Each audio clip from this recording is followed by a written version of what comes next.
Sick. Are you recording your mic? I'm recording now. Ah, sweet. Sick. Cool. Well, yeah, thanks for coming on the podcast. Apologies that it took so long to figure out a time to do it. No worries. Thanks for having me. It's great. Yeah. Yeah, I feel like South Africa and uh the West Coast of America are like on exact opposite schedules basically. Yeah. And also it doesn't help that I am like a super early sleeper because I get Mm. up ass early. So yeah. My tolerance for like being awake after bedtime it's kind of like I go drunk if I don't sleep. So yeah, this will be fun. All right. Yeah, I'm kind of the opposite. I like my tolerance for getting up early is kind of like that. It's instead of me being drunk when I get up early, it's more or less just like I'm on Xanax or something. I wake up and I'm just like, what the fuck's going on? Oh no. You did well this morning. Yeah, it's doing pretty good so far. I've eaten food. I'm drinking a coffee. It's not too bad for 11 Nice. a.m. in Bill world. Yeah. Awesome. Yeah. Um cool. So where in South Africa are you from? Yes, I'm from Cape Town, which is like right at the bottom. Um, yeah, there's nothing more to say about Cape Town. It's got the mountain, it's got the beaches, it's like a really cool tourist destination. So obviously, given 2020, it's been a bit of a struggle for the people here because like our income is gone, because the tourists are gone. But yeah, no, it's a really cool place. Nice. Do you speak Afrikaans? I can speak Afrikaans. We call it Afrikaans. If I were to say it in an Afrikaans accent, which is now popularized by like District 13 and like South Africans are the new bad guys. I've noticed in Hollywood. Like we're just happy to be on the map. I'm just stoked that like the movies are showing us South African. I'm like, yes, what? We're the bad guy, fine, whatever. But I'll take it for now. Yeah. I feel like the South African accent was popularized to me through Lethal Weapon 2, where the evil guy, he was like Martin Ruggs. Oh, He was yeah. a guy, Martin Riggs, South African Lethal Weapon 2. What a search term. Yeah. Yeah. So the storyline of Lethal Weapon 2 is Mel Gibson and what's his name, Danny Glover, respectively reprise their roles as LAPD officers Martin Riggs and Roger Murtaugh, who protect an irritating federal witness whilst taking on a gang of South African drug dealers hiding Oh my behind God. diplomatic immunity. This is an old movie. I mean, I haven't heard of it before, but Lethal damn, Weapon 2, really? Oh, you gotta watch it. 1989. Yeah. You gotta watch that shit. Yeah, man. But yeah, the way the drug dealer pronounces Martin Riggs, he's like Martin Ruggs. Oh, that's probably about right. That's how some of these people. Anyway, I mean, South Africa has so many different accents, so that's like one type of Afrikaans accent. Even between Cape Townians and say people in Durban or Johannesburg, which is a bit further north, we all have like a slight tinge. I don't know if it's like that in Australia. Are there like different types of Australian accents? I think there's like varying degrees of accent thickness. Like you'll go down to Melbourne and people will be speaking more like, I don't know, dare I say, like educated, or that's like a bad way to put it. They speak just like more normal, I guess. And then like the further you go sort of inland and north, the more you get people who fucking talk like this, real thick fucking Australian bogan accents, and then the O's on the end of their words, they're like, no. Like Uh, they're just like real nasal and like yeah, it makes me think of like British people and like Cockney and like I don't know who's that guy, Hugh Grant. I don't know. I don't actually know actors so well. Who's that guy in all the rom coms? he's probably one of them. There's a few guys in all of them. Yeah, Hugh Grant. That's who I'm thinking of. Anyway, I Bill, feel what's like up? Like, how's life? Like, I Oh, don't sorry. know. I wanted to say I feel like the South African accent is like actually sort of somewhat similar to the Australian one. Quite often, like these days, because I've been living in America for so long, Yeah. I'll hear a South African person like on the radio or a podcast, or just in a somewhere, and and I'll be like, oh, is that person Australian? And it'll take me a while to like figure out that they're actually South African or whatever. Yeah, well, people often think I'm Australian. Like, in YouTube comments, they're like, "Is that an Australian accent?" And I'm like, "No, it's not." I actually was thinking about this in bed last night. I was like going to sleep and I was thinking, because I knew we were going to have this conversation. So I was like thinking, I don't know much about South Africa, but was it also taken over by the British? I think so. Like, I'm the first person to ask about this stuff. I think the Brits were involved together with other Europeans. Let's see. South African settlement. The first European settlement in South Africa was established by the Dutch East India Company in Table Bay, Cape Town. So that's where the Afrikaans comes from, that language. It's like a Dutch hybrid. Can't believe I'm on a podcast right now reading about the history of South Africa. With a South African who doesn't really know the history of South Africa. Yeah, so it looks like it was colonized by the British in 1815 and it was colonized by the Dutch in 1652. So it was the Dutch first. Yeah. The Dutch came there first with like some ships and like created a route that they could go between, I guess, Deutschland. Wait, no, that's Germany. What is Dutch? Dutch is not... That's kind of interesting. So Dutch is like Netherlands, like Amsterdam vibes, right. Holland vibes. So yeah, that's kind of where my family comes from. I'm South African. We've been here for many generations, but like originally it was some German guy or girl or guy and girl that came here. And so there's a bunch of like little German communities and they keep marrying other Germans in South Africa. So I'm German, like I'm South African, but I speak German. My parents speak German. We went to a German school here. So I live in like this little German bubble in South Africa. But now of course, I've married a South African British man and I barely speak German anymore because like my friends have all moved back to Germany. My family's like immigrated because people like to just flee South Africa for various reasons. So I'm kind of like here losing.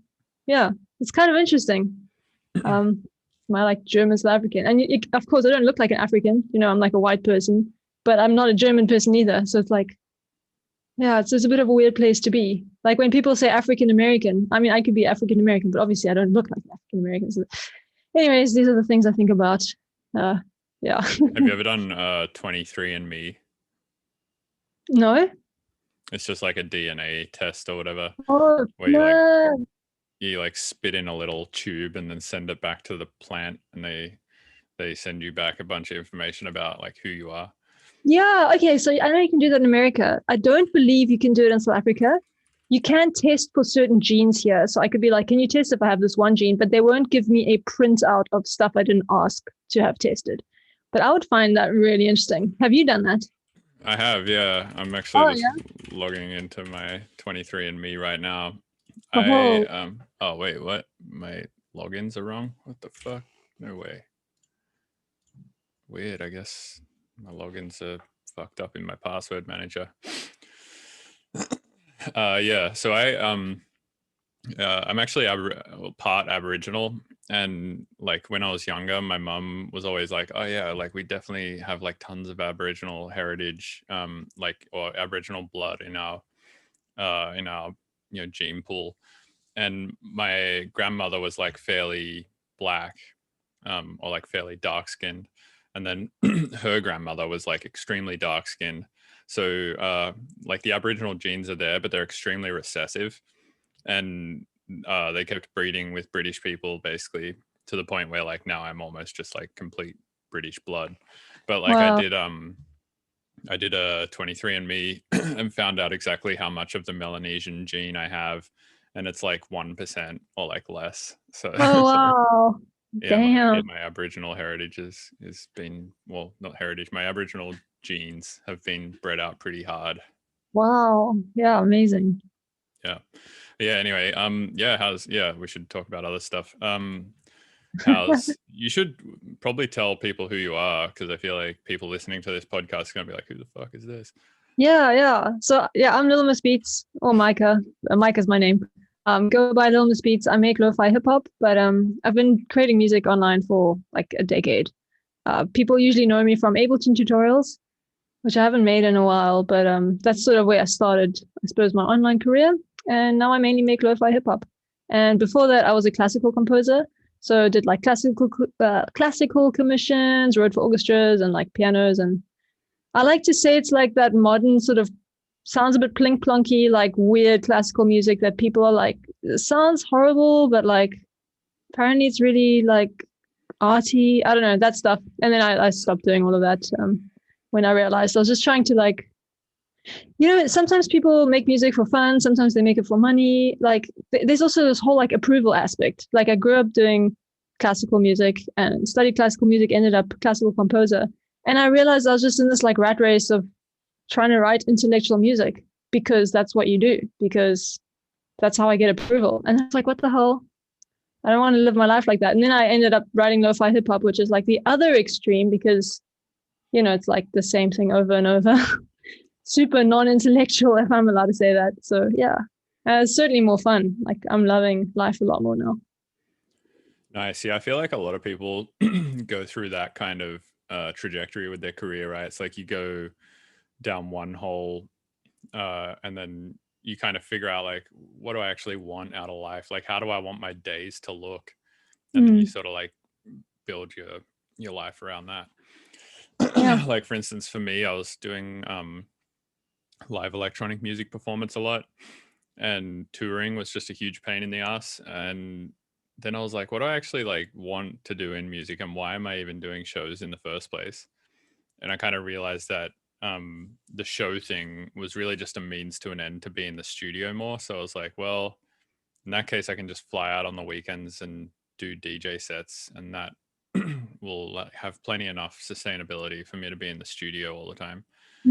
So yeah, I ended up doing that. I was actually talking to a friend yesterday about classical music because he's currently just playing piano for like 4 hours a day or something like that. He's just super into it. And he was saying 6 months ago when he looked at this stuff, he was like, pretty much there's people in the classical community who just all their job is to do is to basically be able to play these pieces back. And he was like, it's kind of cool, but you don't really learn any improvisational skills or anything like that. And basically, when you learn a piece, you're not really learning that skill from that piece. Like, for instance, there might be some crazy left hand stuff going on and some crazy right hand stuff going on the piano. And you're not necessarily learning the skill of like what it is to do left hand stuff with right hand stuff. You're more or less just learning the specific muscle memory for that specific song. Exactly. Yeah. And I don't know, to me it sounded a lot like just speed running a Zelda game or something like that. And he was like, 6 months ago I would have agreed with you on that, but he said now that he's gotten into it more, he kind of like sees like that there's enough depth there for him to just be like happy doing that. That's really cool. Yeah. So I studied piano performance and I did a lot of classical piano work. And so I can totally understand it can be like a speedrunning Zelda thing. Like people can just learn one piece really well.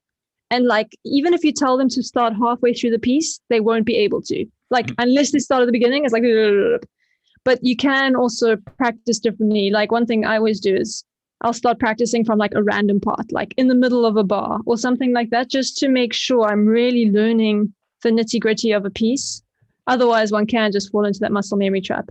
And another thing people can do is like you can actually analyze, like if you're playing classical music, it could just be like you might think people don't have musical understanding, like which chords are you playing because you're not improvising, but you can still learn a classical piece by being like, hey, this is like a G flat 9 going to like, I don't know, like a D flat or whatever.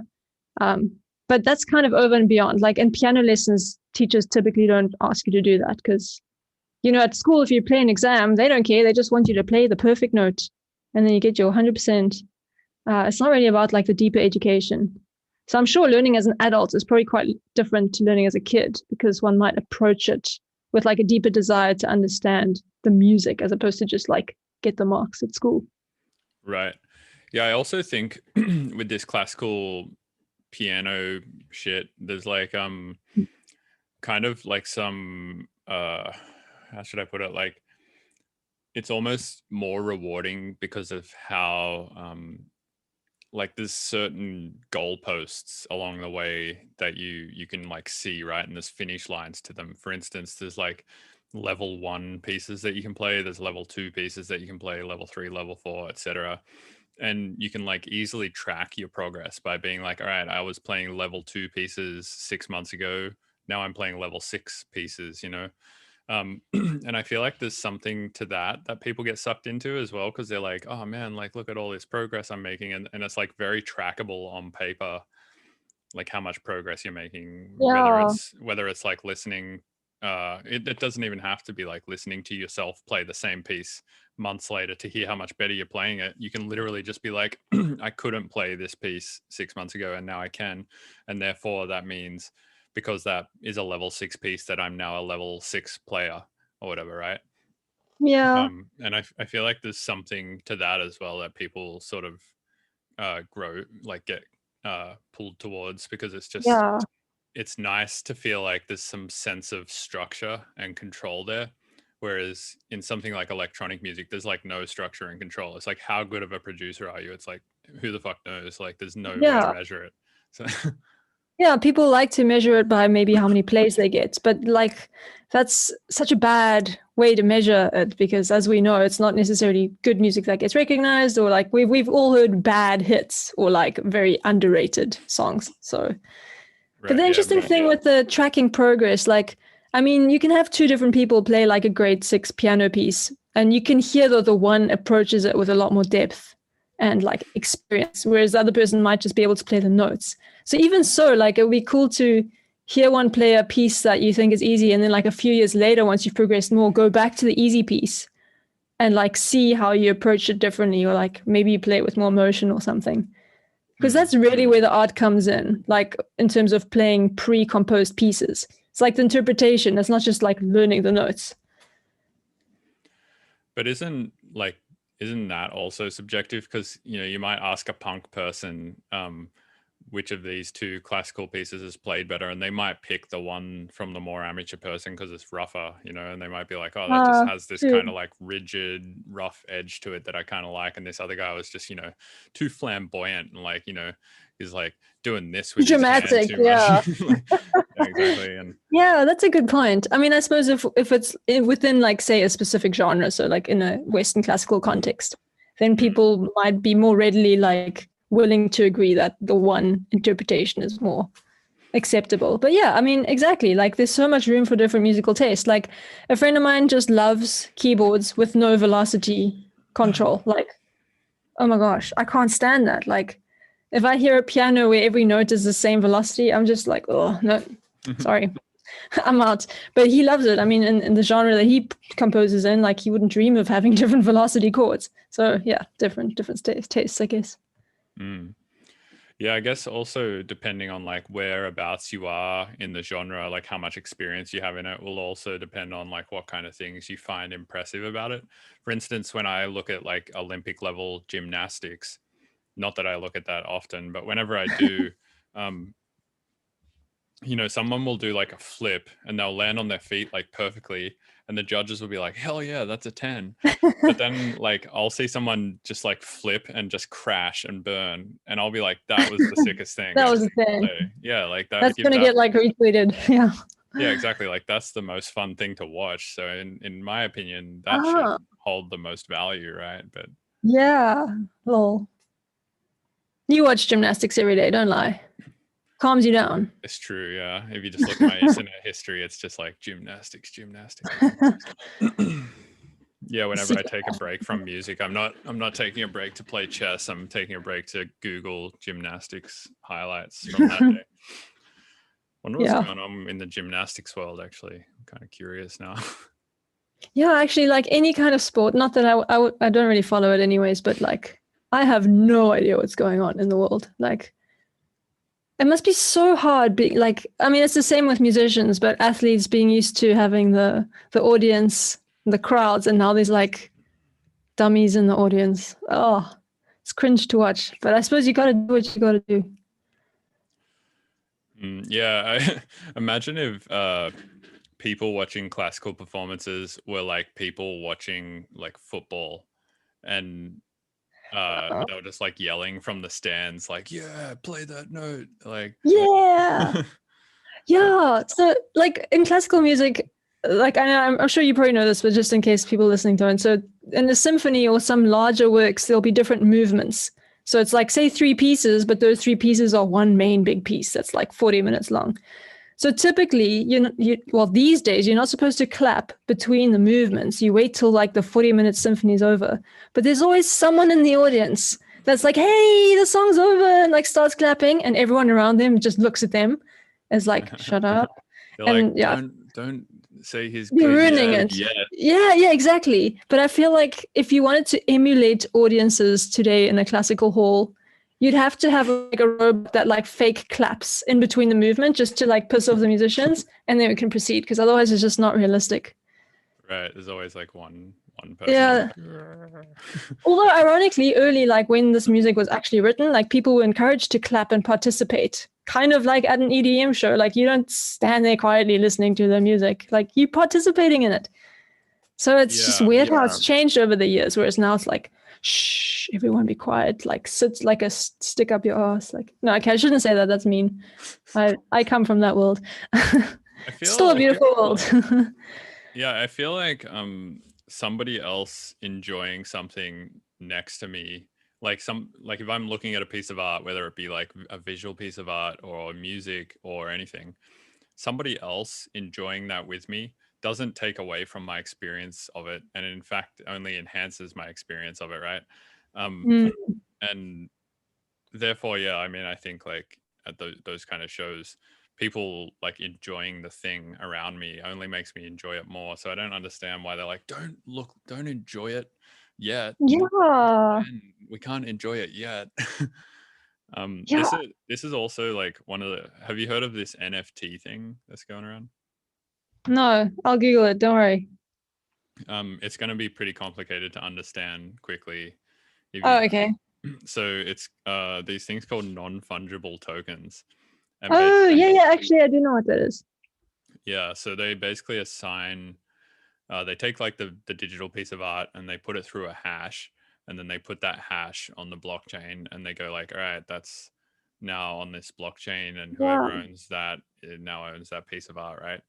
But the only way that this works is if they're the only person who can view it, right? Like so let's say you put like a Little Miss Beats track on Nifty or random, whatever the fucking gateway is called, and you hash it and you put it on the blockchain, and only one person in the world can enjoy it, but you get paid like 20 grand or something like that.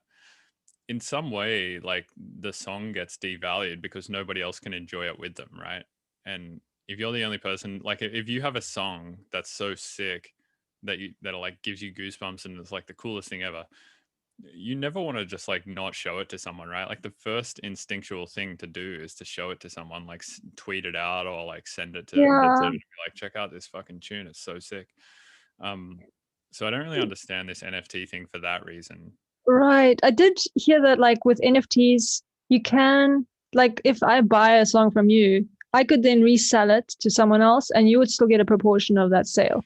So I think maybe yeah, exactly. That's a good point. Yeah, because I was thinking about that too. Like if you know, the people in the crypto world buy up all these NFTs, then the artists get paid for the first sale, but then they don't get paid for every sale in perpetuity. They do. Yeah. I think that is a thing of NFT. So I recently listened to a podcast. I really enjoyed the Tim Ferriss show. Are you familiar with Tim Ferriss?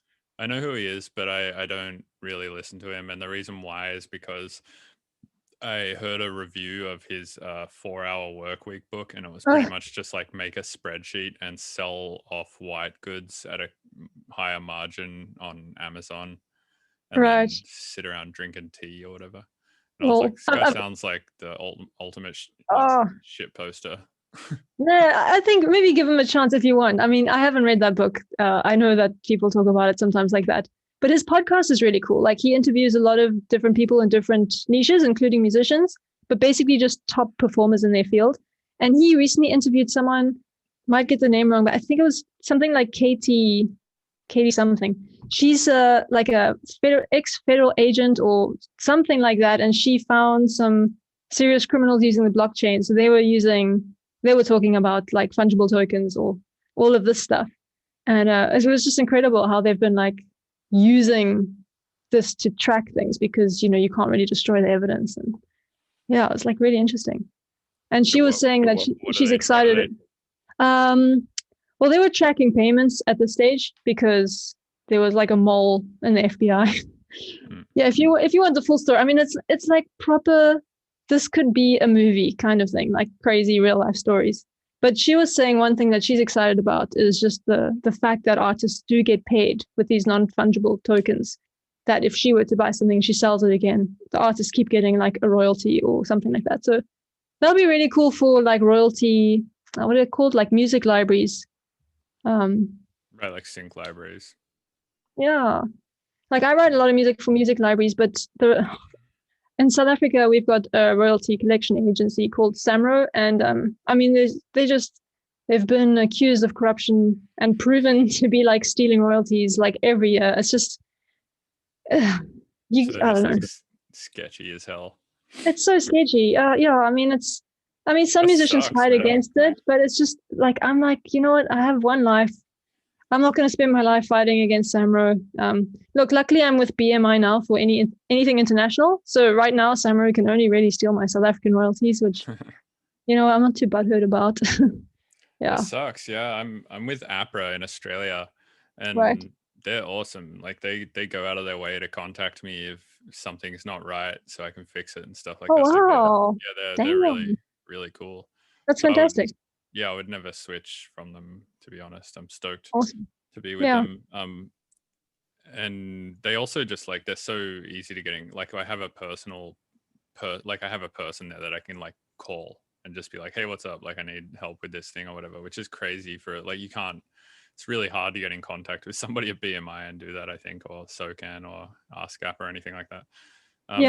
But that's crazy. I never even thought, like, I mean, it's occurred to me that, yeah, this agency or this PRO, if they wanted, could, I guess, steal my royalties, but like they just they never have, and they've always seemed like the most legitimate company to me, and I've never like even thought that they would try to do something like that. So it's crazy to me that like there are PROs out there that actually do this and just steal artist royalties, because it's such a small amount of money anyway, right? Like the amount of money you get in a royalty check each month is like, I mean, after I did the Mum and Dad movie, it was a little higher, but like generally under normal circumstances, it's like a couple of $100 at max, right? It's like fuck all.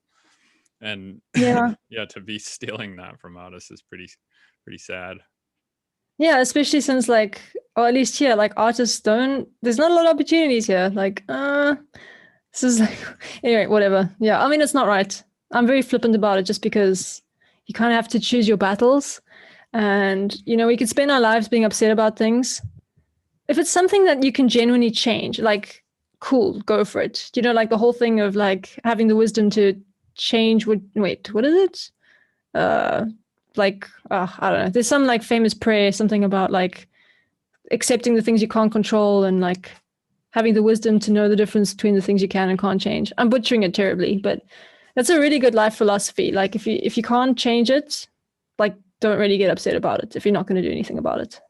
Like, yeah, that's kind of true, but I feel like also from that style of thinking, it can be easy to get complacent as well. Yeah, that's true. Because sometimes like somebody standing up against one of these agencies or whatever can actually make a difference.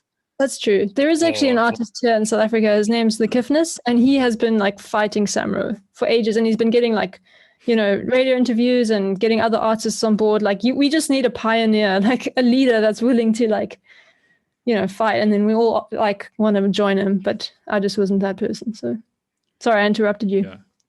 No, that's fine. Yeah, you're welcome to interrupt.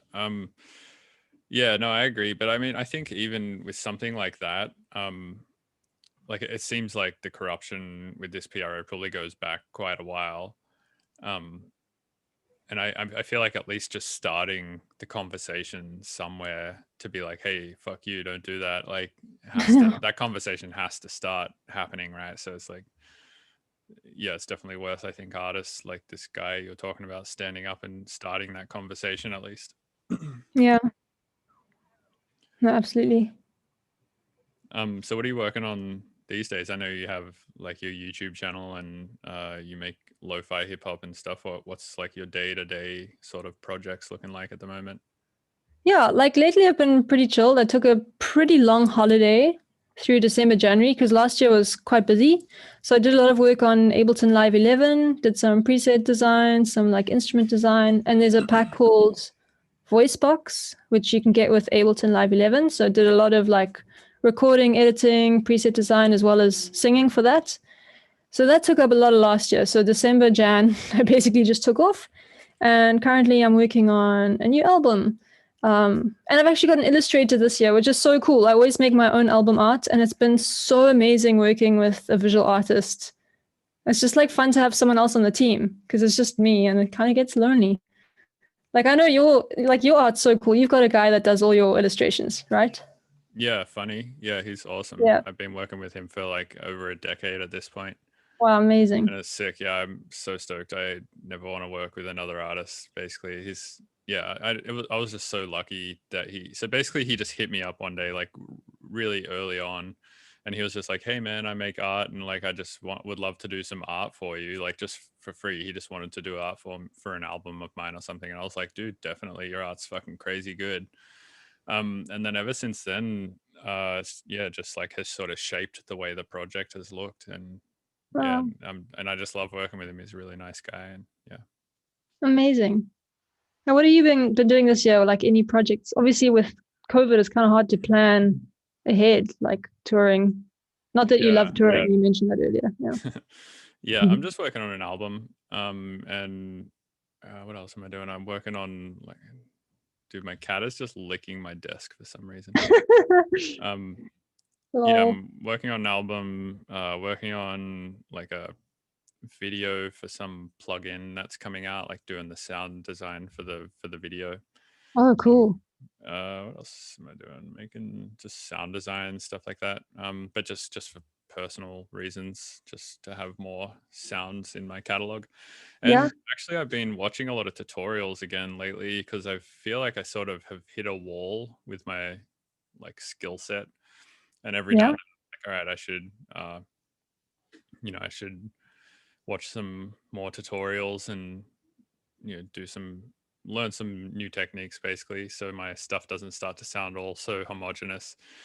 And one way that I'm doing that is I'm watching a lot of tutorials on Cohen Sound's Patreon, which has been really awesome. And also this other guy, Ellie Derp, he has a Patreon too with some really nice tutorials on it. And between those two, I've been finding a lot of value and a lot of interesting techniques. That's awesome. Like, I'm sure a lot of people listening probably really admire your skill.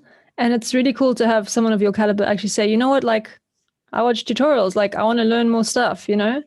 Oh, for sure. I mean, like Yeah, even but if I like read the Ableton manual back to front and like, write music with like 100 different people, it's like Cohen Sound have also done the same thing, right? So like they have information, they've come to a different conclusion than I have. So it's always yeah, interesting to go and see like where these other artists got to and what techniques they developed along the way, yeah, and then just take from their bucket and then obviously make it my own. yeah, that's awesome.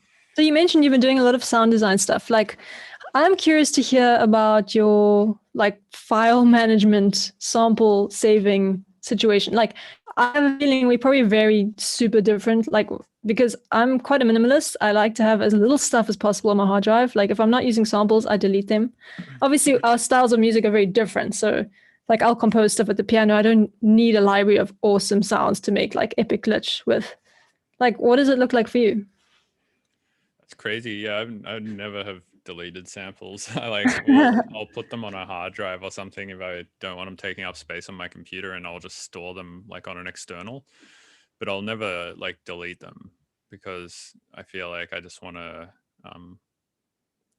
Yeah, I don't know. I feel like, what if I open a project from a long time ago and it's missing samples, and I'm Yeah. like, fuck, I need that sample to like get the project back to its initial state so I can keep working on it. Well, I don't want to ever be in a position where I'm like, well, shit, I deleted that sample. No, I just don't have it. Yeah. There's I that mean, reason. like, I suppose if you, it might be too late to do this with your past stuff because there's too many tracks to do this with. But like when I finish a song, I always do the whole collect all and save thing in Ableton, and then I archive it. So then I know all the samples are with that project. But like, have you ever gone back to your old hard drives to look for like another sound? Yeah, I do it all the time, actually. Yeah. Oh, awesome. Yeah, super common actually for me to to have to go back through old computers and old hard drives to get a project file back to its working state.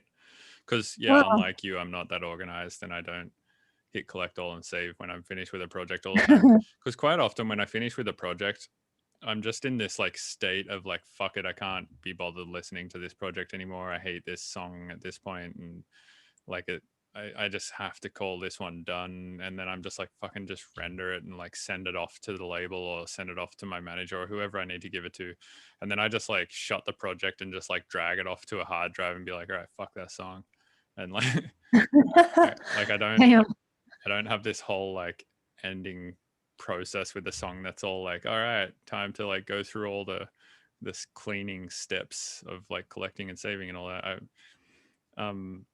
So yeah, a lot of it is for that reason. Another reason is because I do a lot of collabs.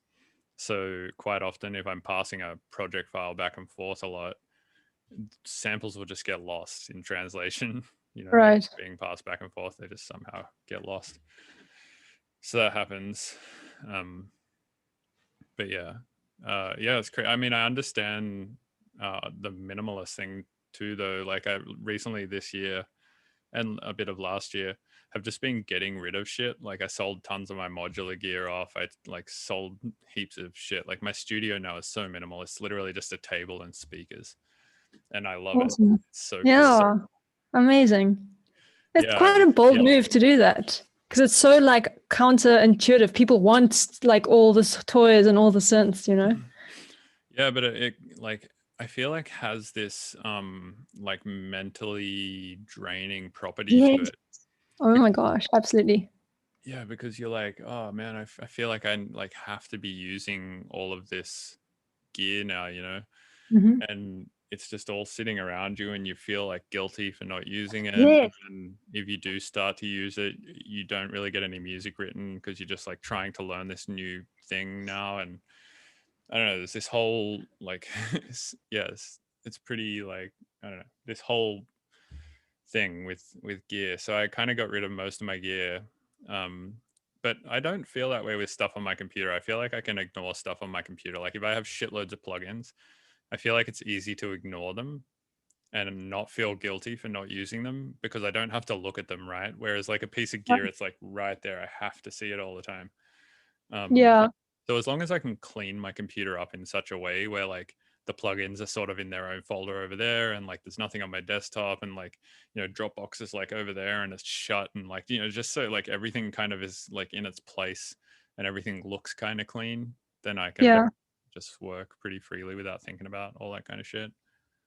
Awesome. That's so interesting. Like my experience has been exactly the same, getting rid of a lot of gear just because, it makes me feel guilty if I'm not using it, but it's wasting my time if I am trying to use it because I don't really know how to use it well because I don't use it that often.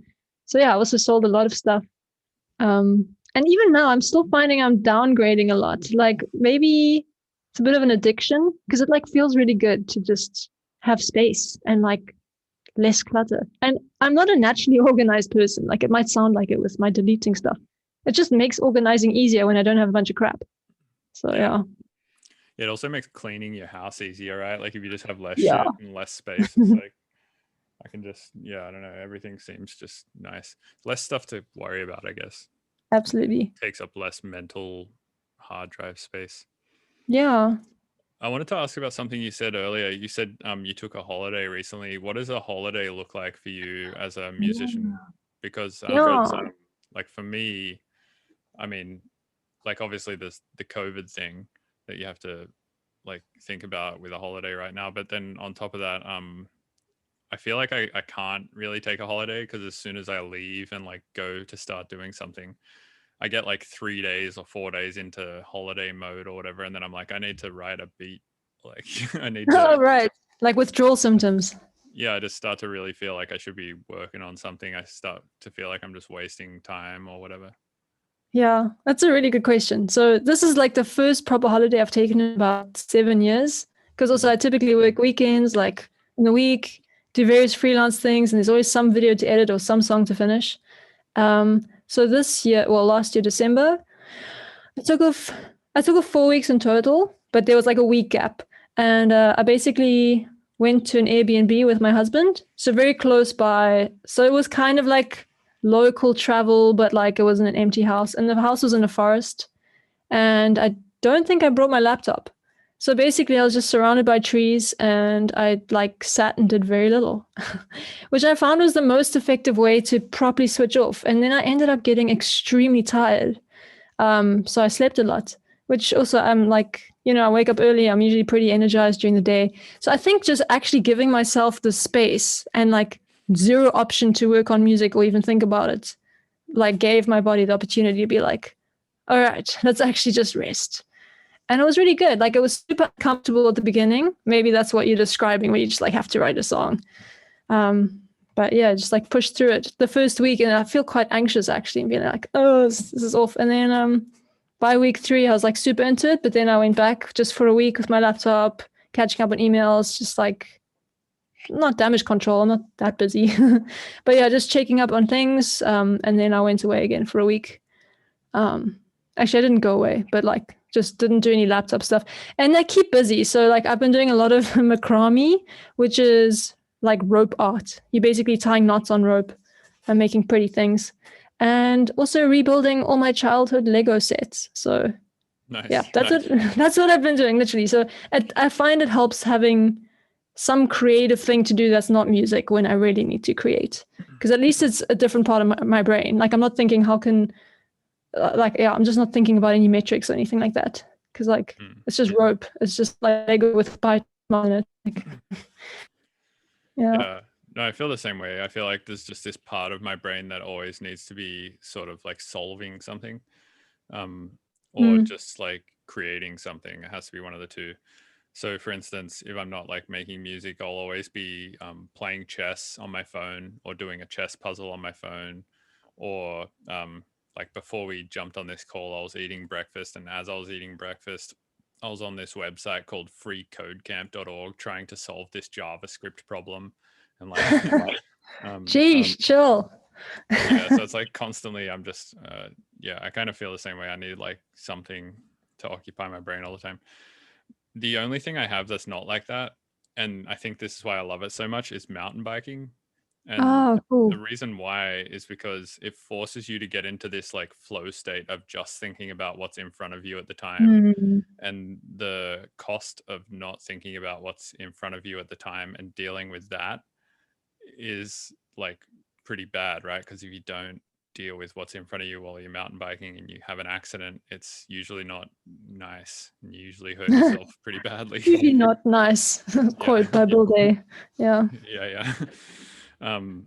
So I think that's one thing that's good for me in that way. Hey, I wanted to talk a little bit about preset design for Live 11 too. That's cool that you do that. How did you get into that, and like what kind of presets did you design for Live 11? And I'm just interested in this whole side of things. Yeah, sure. So I got I'll call it luck. Like, so I made Ableton tutorials for the whole manual. I think it was like 2017 or something. I just decided I'm going to read the manual and like literally turn every chapter into video. And Ableton like saw my series and they liked it, and they offered me a job as a sound designer. So I was like, you got the right person? Like, are you sure? So this was a couple of years ago, but it was just like a freelance basis. Nothing was really happening, but I was sort of just on their radar. And then just before Live 10 came out, I did a bit of work for them. And then I was a bit more familiar with the team. And then with Live 11, I got pretty busy. So that's how I got into it. So I just got really lucky. And then in terms of like the presets that I made, so how it works is they'll be like, okay, we need these kind of presets or this kind of sound. And because they might like a certain way I make certain sounds, they'll be like, we were thinking of you to make some presets. So it's not like I did presets for every device. It's just kind of like I don't even know why they contacted me about the voice box, but like every now and again I sing. I had a vocal sample pack back in the day, like, and that was one of my more popular free sample packs that I made. So I wonder if that had to do with it, But I was like, yeah, I can record, I can edit, and I already done preset design. So that's how I got really involved in VoiceBox. And then every now and again, it's also just like, we need a bunch of presets for this new device. Are you free in the next 2 weeks? Can you make some presets? If I'm free, I can do it. And if not, then they'll ask someone else. And there's usually a bunch of us, like it's not just me. What is VoiceBox? Is that a Max for Live thing or? Oh my goodness. Do you have Live 11? Yeah. Okay. So it's a pack, so you can download it on the Ableton website, and it's free. I don't know if it's free for everyone or just Live 11, but like it's a free pack. Okay. Oh my goodness. You could do this. Right now. You could do the sickest stuff with it. So basically it's it's like experimental bunch of voice instruments, multi-sampled. So I don't know how many singers there are. I want to say between 6 and 10. We've got devices or instruments on there that create like chords and harmonies. Using encoders, you can change whether it's minor or major. Like it's crazy sound effects. There's crazy devices that we made. Like it's just really great experimental vocal stuff. Yeah, I reckon if you render that stuff out and stretch it and do all the stuff that you do with it, like you could get some really interesting sounds. Nice. Yeah, I'm about to check it out. Pretty interesting. You should use the ones with the name Maike, because no, I'm kidding. I'm just plugging myself now. Yeah, and that's the cool thing. Yeah, it actually has like the name of the singers, which I thought was a really sweet touch. Like they really didn't have to do that. So it'll be like I don't know, multi-timbre, blah blah blah, and then there'll be like 2 names, and those will be the 2 singers that are on that particular instrument. And for that kind of work, do they pay you like per preset, or do they just give you like a flat rate and be like, here, make some stuff? Now, per preset for preset design, and then for some things it'll be per hour. Like I did a bunch of like audio editing for them. Sometimes I'll create clips, like the Ableton clips. I mean, they're super short, but that's kind of like original compositions. They buy out your rights, because obviously now I can't like go around selling the same thing.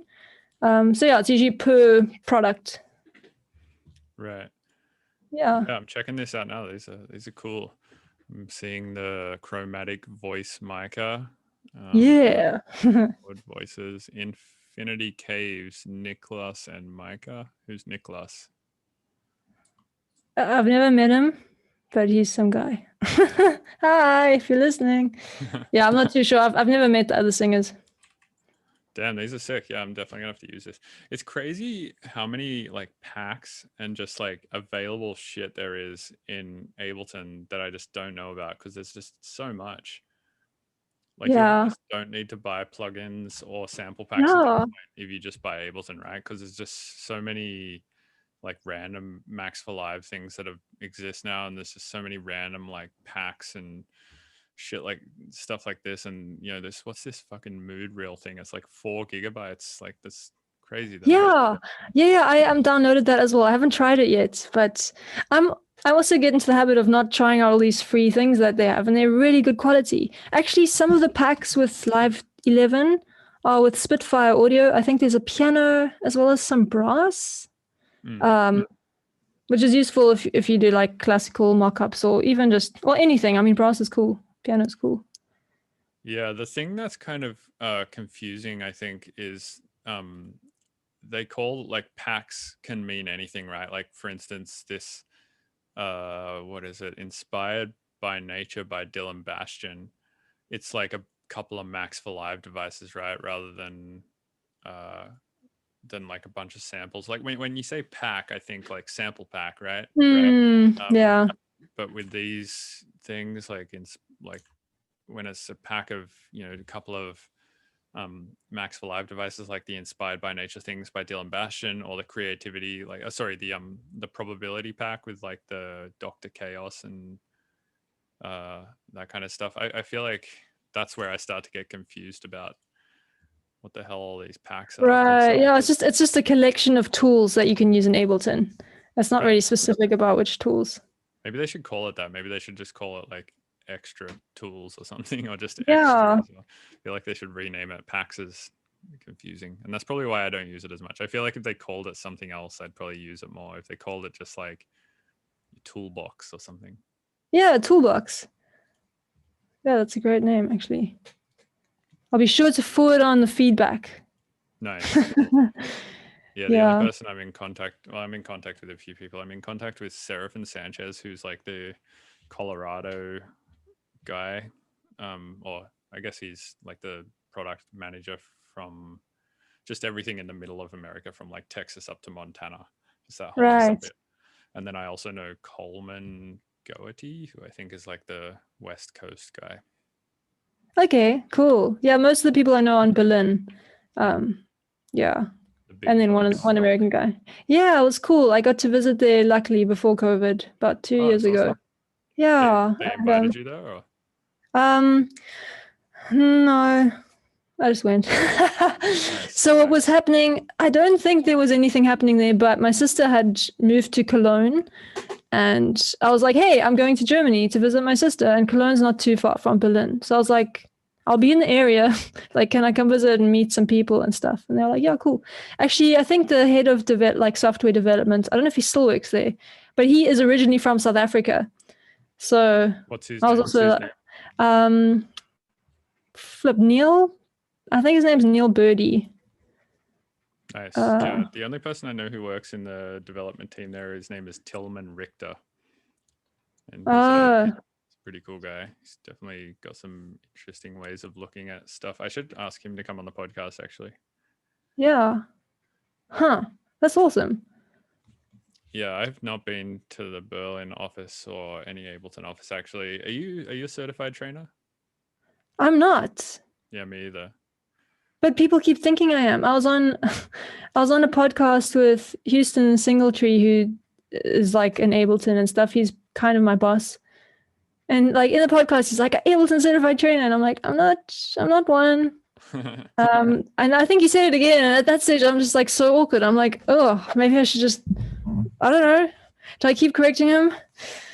But I mean, I suppose like you've got so many great Ableton tutorials. It's easy to just assume because like, you know what you're talking about, right? But you don't need a certificate. I don't know. I don't have a good relationship with certificates because like with music, I believe you're as good as you sound. Well, that's what my dad always told me. You're only as good as you sound. Like I have a master's in music, but I don't value it. Like it was cool learning stuff, but like the master's doesn't get me anything. Like at the end of the day, it's how professional you are. Like, are you able to meet deadlines? Are you able to do a good job? In terms of music, are you able to build an audience? You know, like it has nothing to do with a degree or a certificate. I don't know. What do you think? Yeah. Yeah, I agree. I think, at the end of the day, there's people who own PhDs in music who probably suck at writing music, or at least make music that I don't give a shit about. What's your master's in? So it's in music theory. Might get a little boring, but I'll give you like a little lowdown. So I actually initially studied maths. So I have a maths degree, then I studied music, and I kind of mixed, and I also was into like software stuff. So I kind of wrote some code that like analyzed a ton of old medieval music and like plotted out how intervals changed over time. So like early music, people would only really sing like, in unison or firsts and seconds. But like the patterns of melody were super confined. Like there was some, and I'm not talking just about one interval. I'm talking about like 5 successive notes. Like there's some things that just weren't done. And so I studied a bunch of these things and essentially wrote about the evolution of the melody. That's like a really fancy way to say it. But yeah, it was just basically a bunch of data analysis, a bunch of looking at really old manuscripts. Back then, they didn't write music like we do now. It's like a completely different writing system. So yeah, so I had to like learn Latin, had to learn how to read this music. Damn. And and it was actually pretty successful. And the university was happy for me to turn it into a PhD because a lot of it was really like unique. And like I've had new findings and stuff. But to be honest, like I just didn't enjoy it. Like after 2.5 years, I was like, yo, I'm done. Like I'm just going to write this thing up, like get my master's and stop with academia. Cause like I could just feel the life draining from me. Like it just wasn't fulfilling, even though it was cool. Like, even though it could make a difference in the field, I was just thinking like, if I were to talk at like a symposium, because like people were like, okay, there's this big like music theory conference. And I'm just like, I can't actually stand there and talk about this stuff because like, I don't care about it. Yeah. Yeah, that makes sense. Yeah, I was kind of the same. I don't necessarily want to spend my life in academia, although I really like learning. But I think you can kind of Yeah. just do that on the internet these days. Like YouTube makes it pretty easy to learn most of Yeah. what you want to learn on that. What kind of maths degree did you do? Was it pure maths or applied? Yeah. Pure? Pure. Oh damn, Yeah. that's crazy. Yeah. And you did a master's in that also? No. So I did a master's, like a MMus, so basically a master's in music. So I just got an undergrad in maths, like a BSc maths. That's crazy. Even still, yeah, a bachelor's in pure maths is nuts. Yeah, it's pretty abstract. It's a lot of fun. Yeah, I've always been really bad at both music theory and maths. I don't really Oh know wow. about either. Like I don't yeah, it's kind of embarrassing to admit, but like I don't know like anything about calculus or like anything about algebra. Like I mean, I guess algebra is just like simple adding and shit, isn't? I don't know. Who the fuck knows? Yeah. Yeah, Well, I didn't do anything past year 9 mathematics. So I didn't even like do year 12 maths, and then I yeah. didn't do like any music theory at all. Yeah. Well, I mean, I don't think, well, obviously one doesn't need music theory to make cool music. Like you just said you don't know music theory and you got really cool music. But I wrote a blog article about like, do I think people need music theory? And like coming from someone who spent many, many years like studying music theory in detail, I was like, no, like you really don't. Like in some kinds of music, sure. Like crazy intellectual, like classical music where you're trying to like create new music theory or like bend all the past rules. Yes, it's useful to know the evolution of Western classical music so that you can like change it. But like that's such a small niche and that's not my audience at all. So yeah, Yeah, like for the kind of music we make, we really don't need it.